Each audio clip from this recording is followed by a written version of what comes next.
This is so exciting. Putting a garden in at the school. Okay, the cones mark the spot.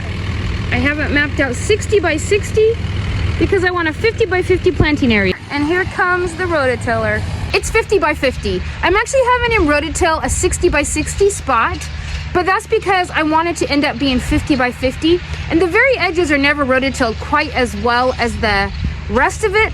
Plus, I want there to be some walking area around where I can put cardboard or something down and keep the weeds out, because the grass and stuff is always tries to creep into the edge of your garden. So the tractor got here about 4:15. It's currently about 4:30. He hasn't gotten the entire garden rototilled through one time, but he'll make more than one pass over it. Today is July 24th, and I need to get this thing planted. So I'm just gonna see how much I can get done today of this new garden. Okay, it's rototilled. Nice looking soil, but see all that grass? That's gonna grow back. So since the weeds will be such an issue, I'm only going to put in here transplants right now. Maybe as I keep working through the weeds and hoeing them out, and I feel comfortable, it won't take every second of my entire life to keep it weeded, I might go ahead and direct seed some carrots or something. But for now, we're putting in transplants. So 5:44, the tractor just left, and I'm gonna see how much I can get done tonight. Making 3-foot beds. So I'm gonna use these bamboo poles to mark the beds. 1 pole, 2 poles, just like that. First bed along this edge, I wanna put up a short fence and plant some peas and have it grow up. I don't have the fencing here today, so I'm gonna start with the artichokes. Now these artichokes I started this spring. They will not produce any flowering buds until next spring. I had taken them home because something was eating them up, and so they don't look great, but I think they'll do okay. These guys are perennial here, so once I plant them, they're good to go forever, because once the parent plant poops out, they make little pups down below at the base, and you can take those out and plant them somewhere. Rope off my bed before I plant it, just so I can visually get an idea of where to put the stuff. The soil here is not fertile, so I'm gonna add a little fertilizer where I plant each plant until I run out. Just kind of cover it up a little bit. I don't want to plant my plant deeper. See, this is too deep. I don't want to plant it deeper than the soil level. This dirt is so nice. It's so different than my home dirt. It's more sandy because we're closer to the ocean, and at home mine is really heavy clay. That looks about right. I'm gonna push this in. One down. I believe there's 12 artichokes in. And these last 2 holes, I'm gonna make a third one here. I'm gonna put these triple treat pumpkins in. I planted these seeds so long ago.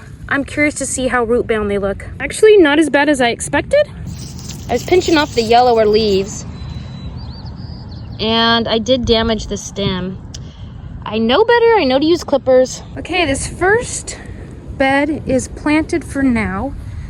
I still do need to do along this back line a short fence for peas, because even the bush peas need a fencing. They're just a pain. They climb all over the floor, and it's just much nicer to always put peas up a trellis. 3-foot beds, 2-foot walkway. This next section is gonna be all zucchini. Can you even imagine planting that many zucchini? Me neither. The whole zucchini story I could tell, but not right now. I have a few more zucchini here I can plant, but it's already 8:25 in the evening, so I'm just gonna get the ones that I have out there in the ground, and then we'll start again tomorrow. All right, got almost this entire bed planted full of zucchini. Artichokes and the very end pumpkins, which I doubt will do much, and then saving this for peas. Okay, I said I wasn't gonna plant any seeds, but between these plants, I'm going to plant some Vates collards. Because even with this pea row that'll go in tomorrow, there's a lot of empty space that I can get some nice greens in. The tricky part's going to be the weeds. Okay, I got 12 planted. I have all this glorious space left. I am spending the $50 that I won from Old Swedes Farm, the 1,000 subscriber giveaway.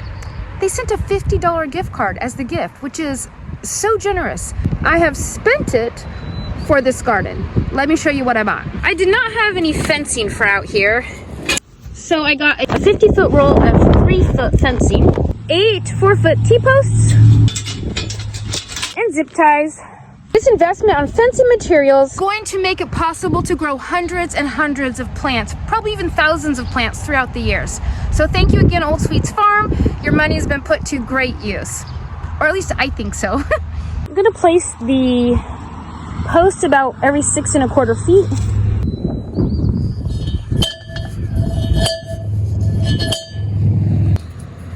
Trying to make sure the fence is kind of straight, up and down. The word there is kind of. I got the fence up. It's not perfect, but it doesn't have to be. It's just for peas. Okay, I placed a 50-foot hose right along the fence, planting on both sides. I'm gonna plant the entire 50-foot side of this fence with these peas. I just plant them about 1 inch apart. Okay, all done and ready to cover. I'm covering them with about 1/2 inch to 1 inch of soil and getting out any of those grass clumps as I come to them because a lot of those will re-root. Snow peas are being planted on the opposite side. They're all done, so now it's time to cover them up too. The soil is so dry, I'm gonna soak them overnight.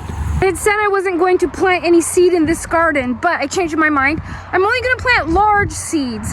So I'm gonna plant peas and beans and big seeds, and then put in transplants of the smaller seeded things. I'm really hoping for a harvest on these. Once the temperatures get below 50, they really slow down. All right, it's the end of day 2. Got the zucchini watered, fence up, soaker hose down, peas planted on both sides. 3rd day, I'm back at the garden. It is 6 o'clock in the evening, and I'm gonna see how much I can get done today. I've brought down some tomato cages and a couple soaker hoses. Okay, I do want to try to get the rest of the zucchini in today. And all of the tomatoes that are wilted right now because they didn't get water today, I'd like to get them all out in the garden as well. These poor little friends, they just are overgrown, neglected.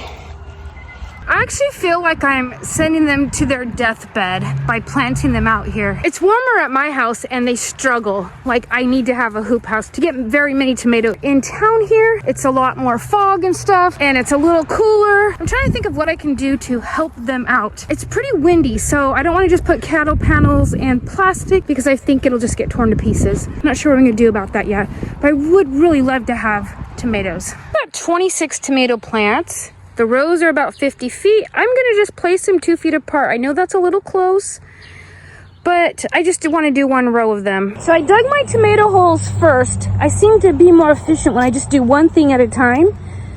Fertilizer, I buy this at the end of the season. It's really handy if you don't have like an established compost pile or a worm bin or something at your location.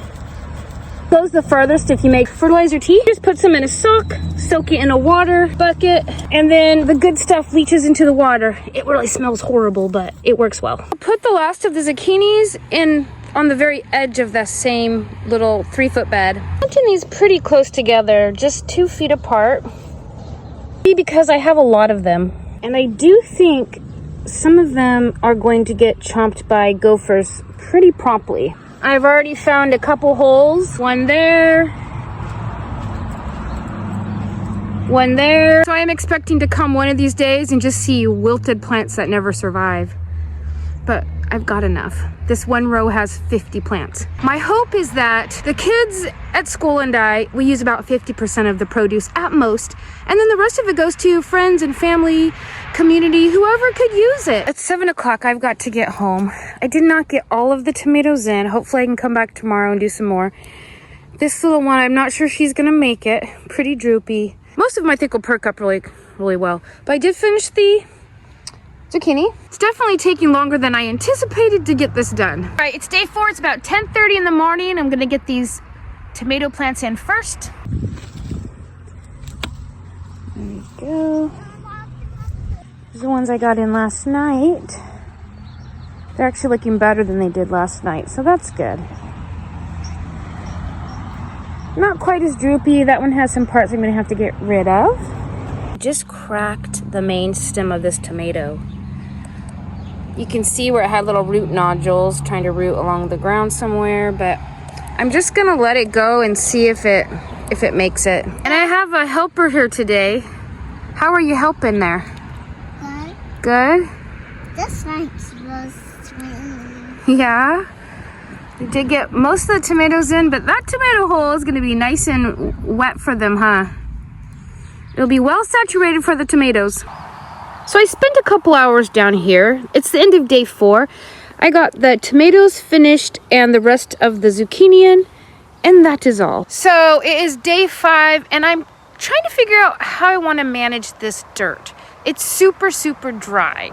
So I was debating, do I put a sprinkler on it for a while and then plant my seed? I really don't want to use a sprinkler because then all the seeds get watered, and including the weed seeds. I do have one other drip hose right now, so I think I'm going to try to get some green beans planted. So let's do that.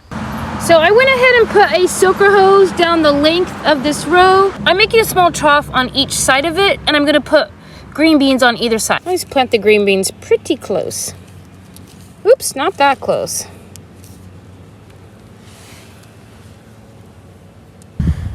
And I'm just gonna cover it over as I go.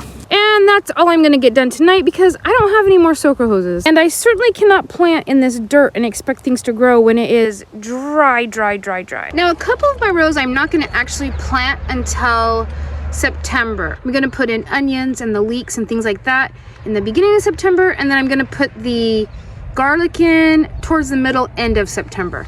I don't want that part of the bed to get all weedy and have to deal with it. So I'm gonna put some of this landscape fabric down. I bought 3 of them. That will cover 3 of the beds plus the walkways, so I can put in greens a little bit later in August and not have to deal with that empty bed accumulating weeds or the grass growing back. At least that's what I hope is gonna happen. I've never actually used this in this way before. I've just used it like in permanent landscaping, but not actually in my garden. This is just the cheap stuff you get at Walmart. It's not the really good commercial stuff. So it's not a permanent thing. It's just something to keep the weeds down. So I measured out the bed. Now I'm just kind of rolling this little guy out. This is very thin. Stuff can sprout through it. Look at that. That's terrible. My plan's not actually planning on putting mulch or anything on it because I didn't think I'd need to, but honestly, I think the stuff's gonna sprout under there and be growing. This might not actually work. Okay, the first one is down. I can tell the little pins are not gonna keep this in place with the wind that we get. So I came up with an idea that I think is great. I have all these empty containers that I grew the tomatoes in. So, I'm gonna replant them with something because the weight of the containers will keep the landscape fabric down and something will be growing in that space instead of just having it bare. All right, I think that will successfully keep this fabric in place since I don't think those pins will do the job. Gopher, gopher, gopher. I hope they don't eat everything before I catch them all. This is the 3rd hose I've used with the soaker hoses. The water gets all the way to the end, but this end closest to the hose, it's not dripping here, but the output is so high that it's flooding the beginning. If anybody has a suggestion of a good soaker hose, please let me know. What is that? The artichokes come back to life. They look really sad, but you know, they're pretty hardy little plants. I do think most of them will make it. So this is my 6th day working down here. What I got done today was I added a couple more soaker hoses, so got some more things watered. Out the garlic bed so that hopefully it's not a giant weed factory when September, October comes. And got 32 lettuce planted. And that's the end of the first week. I will try to get this finished next week, and then I'll show you the whole thing when it's done. The very end of July, so I'm feeling like time is not on my side.